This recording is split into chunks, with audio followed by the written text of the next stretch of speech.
And welcome back once again to another exciting, scintillating episode of the Krēpǝr Corner. My name is Lucas, and across the way from me is my Boudreaux from another Houdreaux, Lee McClanahan. Lee, how you doing, buddy? Boudreaux's doing all right. Fantastic. Well, so far this show, we've survived snake demons, zombies, haunted houses, and Steve Seagal's Brillo pad goatee.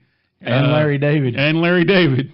Oh, God, not Larry David. I'm surprised we survived that one. But anyway, Lee, I believe it is your turn once again to choose the movie, and may God have mercy on our souls. All right. Tonight, I chose wisely. I went to the back of my DVD closet, and I pulled out... Oh, Lord. Fanboys. Fanboys. Now, what's this one about? Oh. Fanboys? Is that self-explanatory? Yeah. We'll get into that when the movie finishes and we start talking about it. I don't want to give too much away. Mm-hmm. Have you ever heard of that title? I've heard of it. Okay, that's all you need to know. Okay. All right. Well, Fanboys, wipe your brow, say a prayer, make peace with your maker because it's coming up after the kick-ass theme music. So we'll see you then. Bye.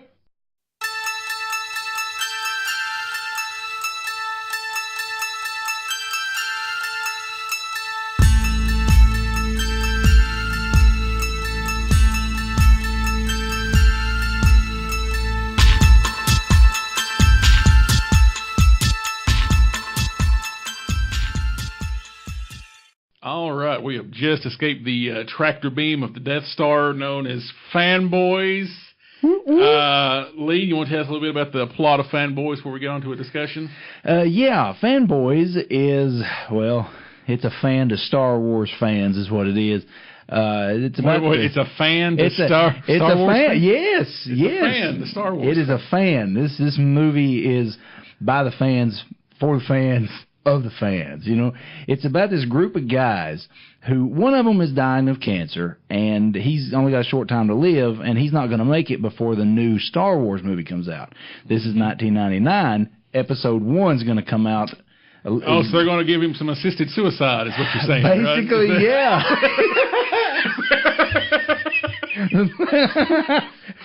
Oh, man, that was cruel. Well, anyway, they don't have long for him to live, so they decide to go on one last cross-country road trip together, something crazy, and break into Skywalker Ranch to see a rough cut of this movie, since it's over a year before it comes out. Mm-hmm. All manner of mishap happens on the road. Can mishap happen? Mishap happen. Mishaps occur? Mishaps. I believe what you're trying to say. I think it is, yeah. That's fun. Goodness, where do we start with this one? Do we want to reminisce about Phantom Menace real quick, or back in that time frame of 99 before we were jaded and hateful? Back before. Do we want to reminisce a little bit? Back before we knew who Jar Jar Binks was. We only got a glimpse of this character. He's going to be the coolest thing ever. Even the movie points this out. The guys, this one dude has a tattoo on his back. Oh, Jar Jar's going to be the man. Right. Well, I remember when the movie came out, people would camp out for days just to get that first ticket, just to get in line. I thought, okay, I wasn't a big Star Wars fan at that point. I loved the old movies, but I wasn't into the lore and everything like I am now. Mm-hmm. And I thought, these people are crazy. And then I go back and look at it at my point of view now, and I'm like, okay, if it's something you like that much, you will do crazy things. Yeah. I can understand the craze. And then I can understand why it died out after seeing that movie. Yeah. 99, I believe the trailer came out in 98. I was a big Star Wars fan. I would read the Star Wars encyclopedia like front to back because I was an autistic, no social life having goofball, kind of like now. But back then it was a lot worse. So... I was real big into the lore. I was a Star Wars nerd for the most part. And the trailer came out, I believe, 98 sometime, when everybody flipped shit because they look like the greatest thing ever. And that trailer still looks pretty good if you watch it now. Yeah. It's cut very well. People would pay full price for the movie that it was attached to just to go see the trailer and then leave. I believe it was Meet Joe Black was the first. Okay, well they didn't miss anything. But the movie came out. I believe it was May. Was it May? You remember the date specifically? I know it was May. I want to think May 16th. Something like that. That sounds about right. Yeah. Somewhere around there. May 10th somewhere. May 10th. So I didn't catch it on opening night because I'm not an idiot. I waited a couple of weeks. I waited a couple of weeks later to see it. And the first time I saw it, I loved it because I didn't know any better. And the second time I saw it, I took my little sister with me, and we loved it. Because we didn't know any better. We didn't know any better. It took me a few years after watching episode 2. Actually, I watched episode 2. I was like, this isn't all that great, you know.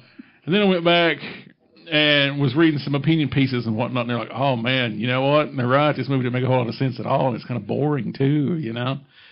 So yeah, episode 1. Actually, I can still watch episode 1 up until like the pod race. After the pod race, it kind of falls off a cliff for me. Mm-hmm. So yeah, I remember going to the theater, Newport Cinema 4. Going to throw some advertisement their way. Saw it in there. I have to admit that is the best sounding movie I've ever heard. Mm-hmm. That THX surround sound, whatever, it was phenomenal, and I think that's what drew me in. It was like, okay, these visuals, no one's ever seen anything like this. The whole movie was kind of computer animated, but there was live actors in there. And I'm like, okay, this is new. This is totally different from the original trilogy. I can get into this. And the longer I went, I'm like, okay, are they going to do anything or just talk politics? And I just started getting more and more bored. But the sound was good. I could hear them crystal clear. Okay, well, I didn't hate it, but I only saw it one time in theaters and for good reason. Right. Yeah. Well, you were smart, so. There's one instance. All right, so bringing it back to the movie we just watched, Fanboys. Any memories of that time period for you? Like, this is 99, so. Mm-hmm. Yeah. Have you seen a booby yet at this time or anything? Or because you were what?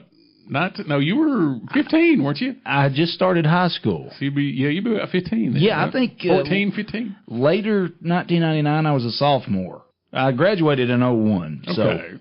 Yeah, at this point. Oh, yeah, that'd make you a sophomore then, I guess. Yeah. That fall, yeah. Yeah, that fall it would, yeah. I just remember high school, sophomore, you didn't really do much in high school. I was a loner. I was quiet, you know. I enjoyed high school because no one talked to me, and I didn't talk to anyone, you know. Mm-hmm. I was left alone. I was known because I could draw, all this stuff. I helped people out with their artwork, whatever they needed. Right. I wasn't popular, and I wasn't unpopular. I was right in the middle. So nothing's really changed, is what you're trying Nothing to say. has ever changed. No, nothing. In 17 years is what I'm hearing, right? I talk more. That's about it. Man, that's a long time. When you say it like that. You can almost smoke. Wow. Yeah. Yeah. Getting old, son. Man, that hit me hard. I remember when the movie was brand new. I remember it. Phantom Menace or Fanboys? Phantom Menace. I remember when Phantom... We want to talk about Phantom Menace instead of Fanboys? Oh, no. We're having more conversation about Phantom Menace. Well, we have to talk about Phantom Menace in order to talk about this movie. Right. That was the whole plot of the movie. True. It was a movie about a movie. So, for what it did it well. But let's talk about the cameos in this movie. Yeah, there was a lot of them. I wrote down most of the ones that I'd seen. Yeah. I've got Seth Rogen twice. He plays 2 different roles in the movie. I'm actually thinking he played that Klingon cosplayer. The one that takes him to see, William Shatner. Oh, the one that's got the butt on his head? Yeah, I'm thinking that was him. I don't think so. I don't know. I don't think so. I don't. Put that as a possible, but I don't think so. See, we got Seth Rogen, we got William Shatner, Joe Latrulio from The State. He's the poster bitch. He's flinging the sandwiches at him and stuff. Yeah, I love that guy. Yeah, he was on Reno 911. Yeah. Billy D. Williams. Oh man, Danny Trejo. Yeah, he was in. I forgot to write him down. Actually. Yeah, Ethan Suplee as Harry Knowles. Now check this out. It was a cameo playing a celebrity. I guess Harry Knowles would be considered a celebrity. I mean, he does the ain't among cool certain news. circles. Yeah, Yeah. You and me and Dupree and Owen Wilson. All right. Who else did we have? We had Carrie Fisher, Kevin Smith, Jason Mewes, and I don't know his real name, but Kinky Kelly. The guy that played Kinky Kelly in Clerks 2, yeah. Ray Park was one of the security guards. Will Forte, Craig Robinson, Danny McBride. Yeah. And throwing out a producer credit, Kevin Spacey. Yeah, Kevin Spacey was a producer. Yeah. Yeah, it was just chock full. Most of them I didn't even remember. I'd seen this movie when it first came out a long time ago. I saw it on DVD. From what I recall, it was supposed to have a theatrical release, and it didn't, or it had a really... It had a limited theatrical release. Yeah, okay. Which we'll go into on the education segment, I guess. Okay. All right. Yeah, man. Now, this was made in 2009. So this is before a lot of these guys were on the way down or on the way up or however you want to look at it. Seth Rogen was on his way up. Yeah. Rogan. Let's see. There were Trekkies. There were Star Warsies. What did they call the Star Wars fans in this? I can't even remember. Because according to this movie, Trekkie is a... derogatory term? Yeah, it's krēpǝr. So I don't know. I don't think it really matters. This movie makes it seem like you can't be both. Can you be both, Lucas? You can absolutely be both. Okay. You can have a preference, but you can be a fan of both properties. It's not. This was back in the days when being a nerd was still kind of taboo in a way. You still get thrown in a locker. Oh yeah. Somewhere. Now it's like you can get laid on the reg if you're like a Harry Potter man or whatever. Oh yeah. Oh, you like Star Trek? Step into my quarters here. There was a derogatory term in this movie I'd forgotten about, had never heard of, still haven't heard of it was since this movie. Was what? The N-word? Never? No. No. Spock sucker. Spock sucker? Yeah, that was pretty clever. Yeah, I'd never heard that before. You stupid Spock sucker. Well, they really trashed the Trekkies in this movie. Yeah, that was a pretty big dislike, but I'm a big Star Trek fan, so anybody that kind of disparages it, I kind of have umbrage. It really didn't disparage it so much to where it was just like that was part of the humor, like, okay, the Trekkies or Trekkers are going to get back, but no, it definitely made Star Wars out to be the top tier. Yeah. Well, I mean, in the grand scheme of things, yeah, it kind of is. I mean, you're still Star Trek is still kind of like dorky stuff. It's very dorky. Even though there's been like 3 big Hollywood movies come out and stuff, Star Trek's still kind of dorky. I'm gonna be honest. I didn't like Star Trek so much until the J.J. Abrams movies, and now I know. Just uncontrolled vomiting on us. Okay, I don't know what happened. It put the renewed interest in me. No, let's do. If I see it, I'm going to do it too. Anyway, it put a renewed interest in Star Trek out there. You got to give it credit for that. The Star Trek Beyond was fantastic. Good point. Yeah, I love Star Trek Beyond. That was the best movie I've seen in 2016. So, but let's just go ahead and say it. Wrath of Khan is one of the best movies ever made. And I'm not talking about Star Trek. I'm talking about in general. You're kind of preaching to the choir over here, man. Yeah, exactly. I don't know about the listeners, but that's what I'm trying to get across. Watch this movie. If you don't like Star Trek, at least give this movie. You watch Phantom Menace, watch Fanboys, or Wrath of Khan. What are we talking about? Wrath of Khan. Again, we have to talk about it. 4 movies. We have to talk about that because we're talking about Fanboys. That's the whole point of the movie. The movie is Fanboys. We're fanboying over here. I just got some on my pants. True. Yeah. True. Good call. So that's another reason I should have picked this movie for later in December, because when the Star Wars movie comes out. But, as slow as I am, that's probably when this will be. That's what you get for thinking. So. Yeah, probably when it posted.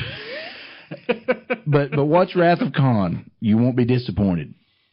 All right. Well, moving on. Fantastic. Talking about other movies after the one we're supposed to be talking about. Exactly. In terms of performances in this film, who do you think stood out? I'll let you go first because I got one pretty clear cut performance in mind. I love the guy from Balls of Fury. I don't know his name. Dan Fogler. Yeah, Fogler. Poor man's Jack Black.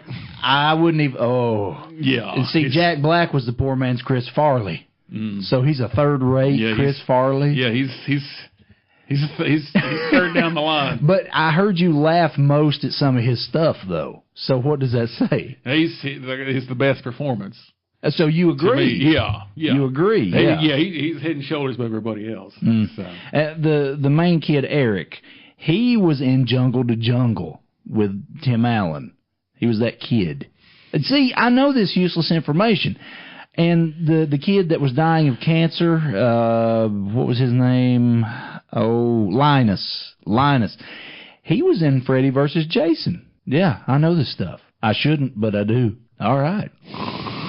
I'm just saying, man. Just saying. Are we back? I had a dream about Tim Allen and Freddy versus Jason doing something. What? I'd watch that movie. What? I'd watch that movie. Okay. Favorite part of the film? Lee, I'll let you go again since you picked it. Oh, wow. There were several. But my absolute favorite part was anything in the Skywalker Ranch. I like that. So basically the last third of the movie. Yeah. I like the trivia that they threw out. Anytime they had trivia.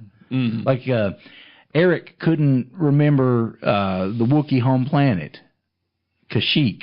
And now, did he not remember it, or was he just trying to play it cool? At first, I don't think he remembered it, and they talked him into it, or he just thought he was ashamed. He was like too ashamed to say it. The Kevin Smith part was a favorite too. I love that. Loved it. It pretty much pretty much the whole thing. Honestly. Oh, wow. You liked the whole movie, huh? I really did. I forgot how much I enjoyed the movie. Yeah. I think as the movie went on, the banner between the 5 towards the middle of the movie, because the lady, Zoe, Kristen Bell, joins them on their little road adventure. Hot. Yeah. The interplay between those 5 kind of improved, I think, because when the movie first starts, it really feels forced. No pun intended. Yeah, no pun intended. Wah, wah, wah. Dun, dun, dun, dun, dun, dun. But yeah, I was getting kind of worried because it's going to be one of them kind of movies where the sex teen comedy type thing. In a way, yeah, it's starting to lean that way, but it veers away from that terribly. Yeah, it kind of redeemed itself there when right when the Trekkies come into the comic book store or whatever. Oh, yeah. How about the phaser gun, which doesn't exist? It's just called a phaser. It doesn't even called a phaser gun. I don't know why to do that. But. Yeah, he calls that guy, what was it, Garfunkel? Garfunkel, because he looks like Art Garfunkel. Yeah, I chuckled at that. Yeah, it's pretty fun. Like I said, Dan Fogler was the MVP of this movie for sure. Oh, yeah. Yeah, a lot better than Balls of Fury. What was a thing you didn't like about this movie? Well, I didn't like all the hate towards Star Trek. But, I see why they had to, because it was a Star Wars-themed movie. Sometimes I felt like the cancer angle was thrown in at the last minute. Like, the movie was a flat-out comedy, and it tries so hard to make you care about this guy that's dying of cancer, and it does, They need a reason to go to Skywalker Ranch. They need a reason. Mm-hmm. But it seems like I read somewhere that was a side angle that they threw in. Like it was just an idea, and, well, let's let the editor put it in. Hey, guess what? It's trivia time. Oh, no. Insert jingle here, Lee. This movie went through some reshoots 1.5 years after filming. 1.5 years? Yes. And the reason why, it was originally shot as a drama. So the cancer angle was there from the beginning. Oh! This movie was a drama? This movie was supposed to be a drama. Called Fanboys? Yeah. And then, I believe once it got in the hands of Harvey and Bob Weinstein, they decided they wanted some comedy in there to reach a bigger audience, which we'll talk about here in a little bit, too. But well, I had no idea. Yeah, all the comedy stuff, most, if not all the comedy stuff, was reshoots. So.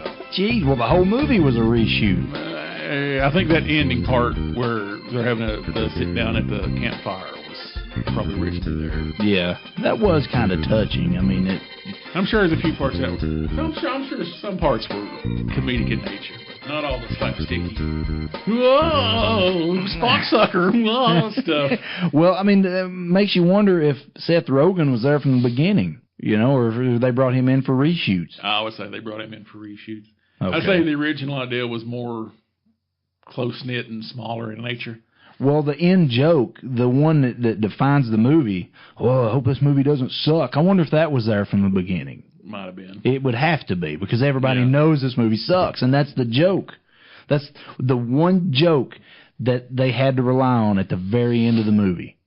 And it worked, but it didn't work, Mm-hmm. So, wow, tell us some more about that. I had no idea. That was the only good amount of trivia I could find on it.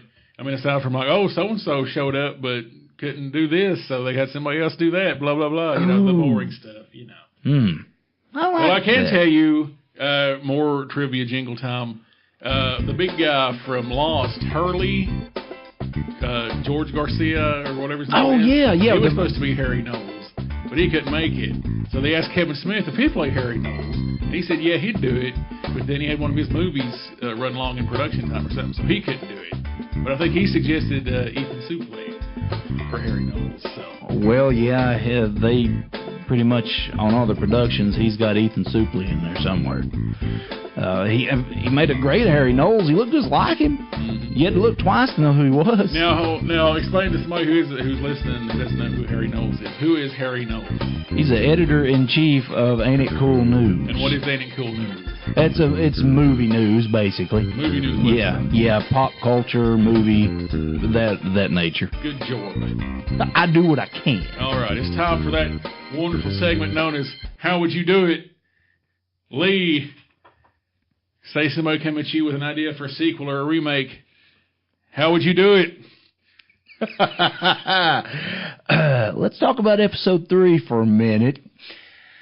No, if I were to remake it, I would get rid of the cancer angle. It doesn't fit with the movie.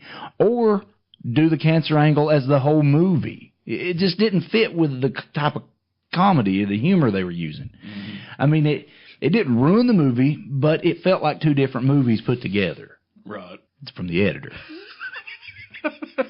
So that's what I would do. Well, in case you were wondering how I would do it, I would make a sequel, set it in 2016, and follow these old, jaded, shit-headed motherfuckers at Star Wars, like bent them over and fucked them in the ass.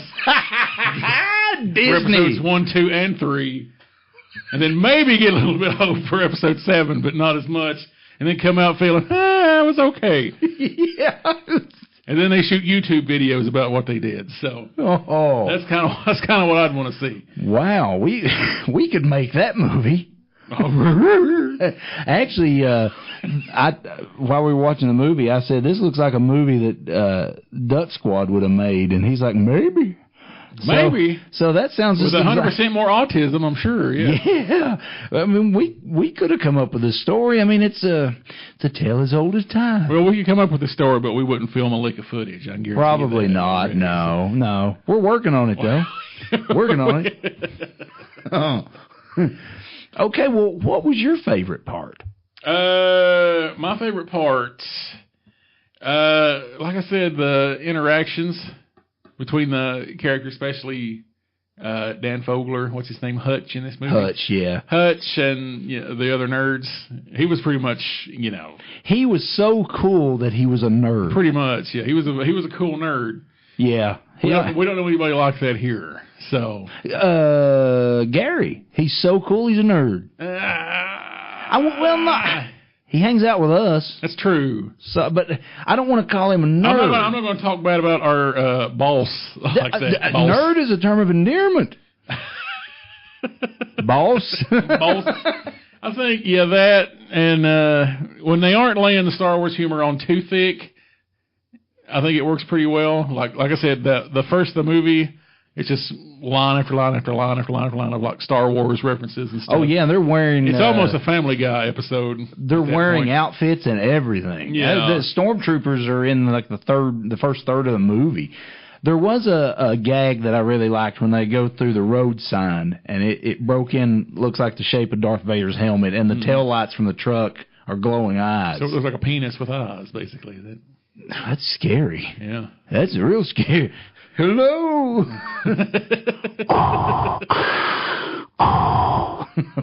Goodness. Okay, what didn't you like? Basically the first third of this movie. Exactly. Basically after everything before the road trip kicks in. Okay. All right. Well, actually everything before the comic book shop, actually. Everything from then on is usually pretty entertaining. It turns into a nerd road movie at that first point. Little bit, yeah, it's kind of rough to sit through, I think. So. Okay. All right. Did you find out any trivia if George Lucas helped with this at all? No, I did not. But I can give you some box office information where you can find this movie if you want to watch it. Go right ahead. Hit my music. I said hit my music, son. Cue the music. Paul, play me out, please. All right. Fanboys, made in 2009, directed by Kyle Newman. Scored a 6.6 out of 10 on IMDb. Has a 32% score on Rotten Tomatoes. That's the worst one yet. But a 57% audience score. And 4.5 out of 5 on Amazon.com. So the scores are all over the place. If you want to, you can stream this on YouTube for $2.99. You can stream this on Google Play for $2.99. You can also stream it on Vudu, iTunes, and Amazon Video. We watched it on one of Lee's DVDs. In terms of box office, this movie cost $3.9 million to make. That's not a lot, actually. Well, in movie standards. And after, I think, 2 or 3 weeks in theaters, it only made $684,484. That's sad. That is sad. It's not good. No, and it was a good choice. It's not good. That's about, so I can do the math.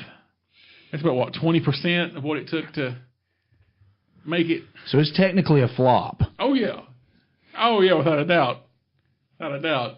I don't understand how this movie flopped, but we get movies like Paul Blart, Kevin James. I mean, don't get me wrong. Kevin James was good on TV, but how these Happy Madison movies, like millions of dollars they bring in. Well, look at Pixels. Mm-hmm. These movies I've heard are horrible. I've never seen Pixels, so I don't know. I've seen some of Pixels.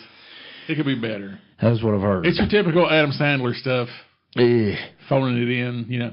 Basically, Adam Sandler movies are like vacations anymore. They're like vacations that he tricks the studio to pay for. Yeah. And they got cameras with them, so they can technically say, it's a movie. It's a movie.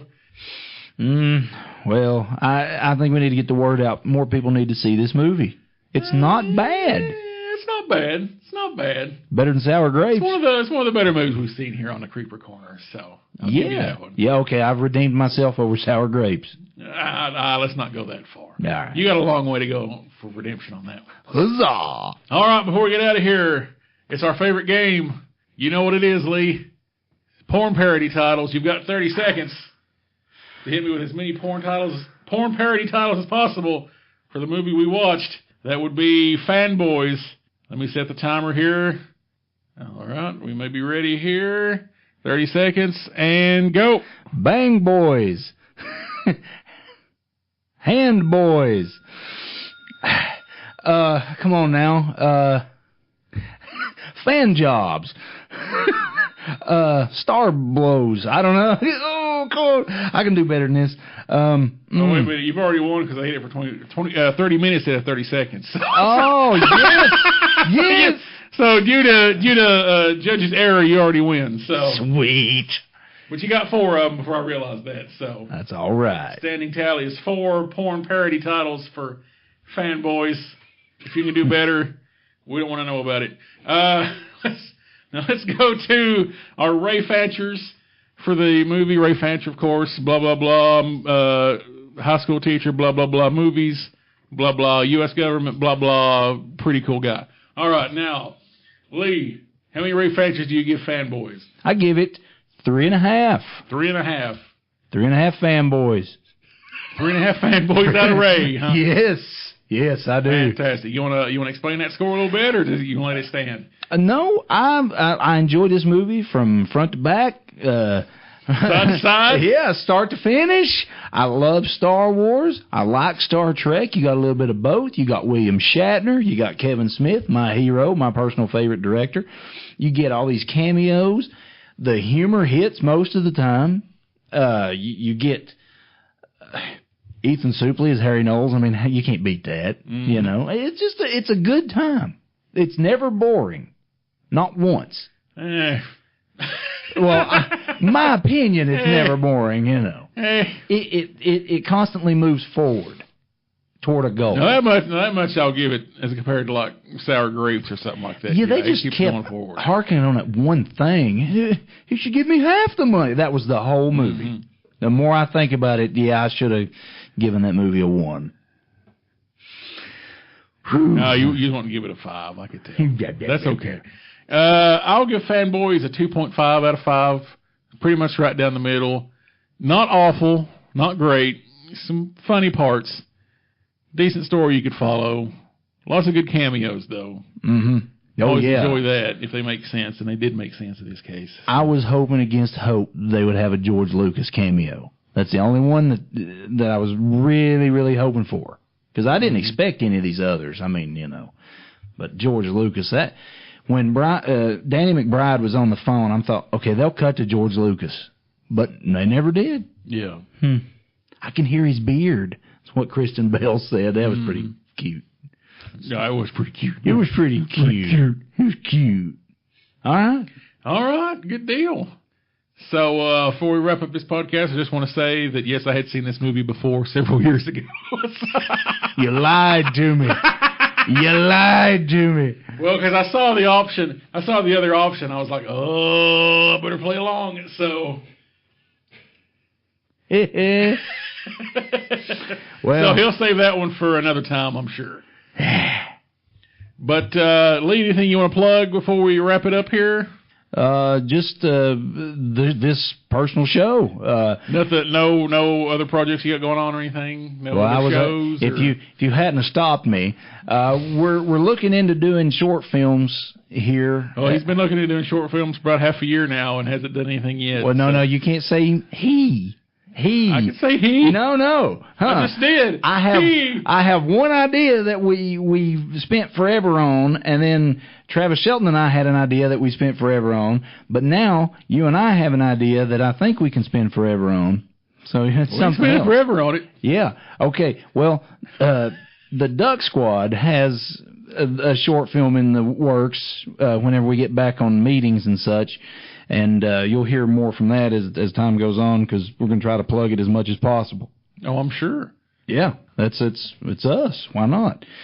And we'd like to thank all the listeners for putting up with us 7 weeks in a row now. All 2 of you? Yes. Yeah. All 2 of you, thank you for your support. I would love to get these out on Podbean or something on an audio-only format, so you don't have to eat up your data on YouTube all the time while listening to us, but... That's a good idea. Lee is cheap. He's a cheap slave driver. So we'll just do what he says until we revolt and take over the plantation. Okay, I'd like to throw out some props to Shayna Farber. I hope I said your name right. For supporting our show and wanting us to be a part of Downtown Newport Artscapes. And thank you so much for sharing the show and listening and trying to get others to make it go viral.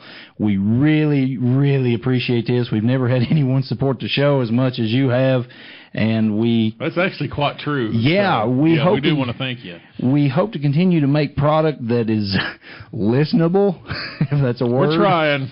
I curse too much, but we're trying to make it listenable. So yeah, it'll be. I just family have a dirty friendly. mouth. I just have a dirty mouth. That's just all there is to it. That's okay. That's the comedy. I'm the guy that doesn't. You're the guy that does, and that's weird. Does and does.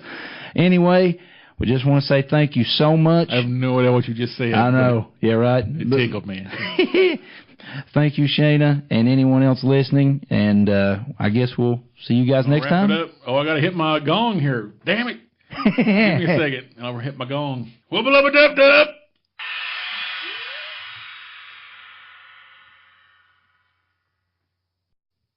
Lucas, I am your stepfather. Your mother said to do the dishes and join us in the dark side. Also pick up some milk on your way home.